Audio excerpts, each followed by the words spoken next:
Ang mabuting balita ng Panginoon ayon kay San Juan. Noong panahong iyon, malakas na sinabi ni Jesus, "Ang nananalig sa akin ay hindi lamang sa akin nananalig, kundi pati sa pagsugo sa akin, at ang nakakakita sa akin ay nakakakita sa Kanya. Ako'y naparito bilang ilaw ng sanlibutan, upang hindi manatili sa kadiliman ang nananalig sa akin. Kung mapakinggan ni numan ang aking mga salita, ngunit hindi tuparin ito, hindi ko siya hahatulan, sapagkat naparito ako hindi upang hatulan ang sanlibutan, kundi upang iligtas ito.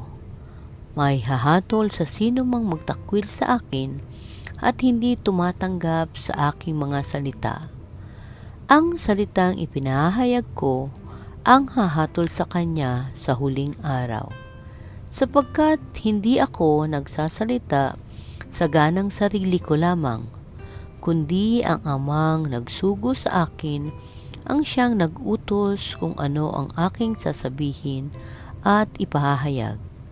At alam kong ang kanyang utos ay nagbibigay ng buhay na walang hanggan, kaya't ang ipinasasabi ng Ama ang tiyak kong sinasabi."